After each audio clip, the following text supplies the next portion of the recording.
আজকে আপনাদের সাথে শেয়ার করব বিশেষ একটা জিনিস। যাই হোক, সেটা আমি পরে শেয়ার করতেছি। তার আগে বলতেছি, কোনো কিছু যদি আপনি যত্ন করে রেখে দেন তাহলে কিন্তু সেটা বছর জুড়ে খেতে পারবেন। আর সেই রকম একটা রেসিপি নিয়ে চলে এসেছি। আর সেটা কি, সেটা অবশ্যই দেখতে পারবেন। আশা করি পুরো ভিডিওটা দেখে তারপরে পাশে থাকবেন। আসসালামু আলাইকুম, আশা করি সকলেই ভালো আছেন। আল্লাহর রহমতে আমিও ভালো আছি। তো শুরুতেই আমি একটা প্যান বসিয়ে দিয়েছি, তার মধ্যে সুন্দর করে একটু তেল দিয়ে তার মধ্যে বেশ কিছুটা পেঁয়াজ দিয়ে দিয়েছি। আর এখন একে একে মশলাগুলো দিয়ে সুন্দর করে ভেজে নিব।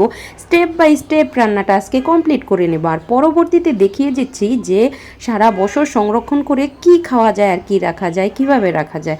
তো সেটা তো দেখবেনই আমি কি রেখেছিলাম। তো এখন সুন্দর করে আগে মশলাটা কষিয়ে নিচ্ছি। আর এই কষানোর মধ্যে রান্নার টেস্টটা কিন্তু দ্বিগুণ বেড়ে যায়।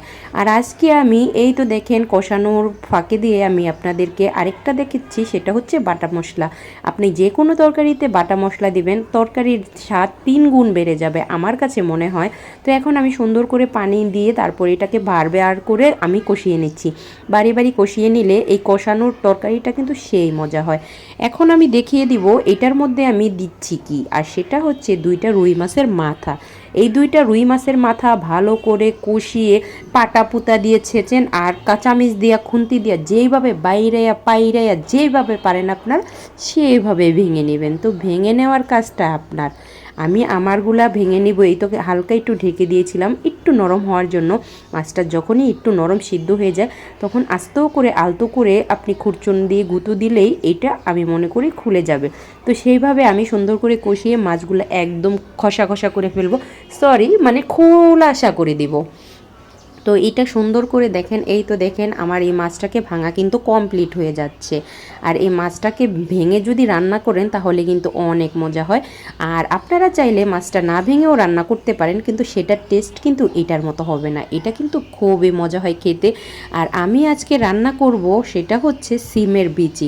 আমি গত বছর সিম আমার গাছে হয়েছিল, সেইগুলোকে শুকিয়ে সুন্দর করে আমি বিচিগুলো আলাদা করে রেখে দিয়েছিলাম। আমার আম্মু একদিন আগে মানে গতকালকে সিমগুলা এই বিচিগুলা পানিতে ভিজিয়ে তারপরে সিলে নিয়েছে।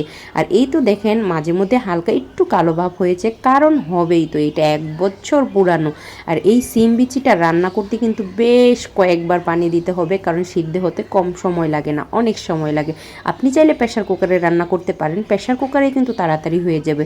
তো এই সিমের বিচিটা আমি আজকে রান্না করে নিচ্ছি। আর এইটা রান্নার পর খাওয়ার পর এত টেস্ট হয়েছে যে বলার বাহিরে। আপনারাও চাইলে এইভাবে কিন্তু সিমের বিচি সংরক্ষণ করে সারা বছর খেতে পারেন। আমি যেভাবে বললাম এইভাবে সুন্দর করে শুকিয়ে রেখে দিলে আপনারা সারা বছর খেতে পারবেন। তো বন্ধুরা, কেমন লাগলো আমার আজকের রান্না? এটা আমি সুন্দর করে কষিয়ে রান্না করে নিব। তো সবাই ভালো থাকবেন, নেক্সট কোনো ভিডিওতে দেখা হবে।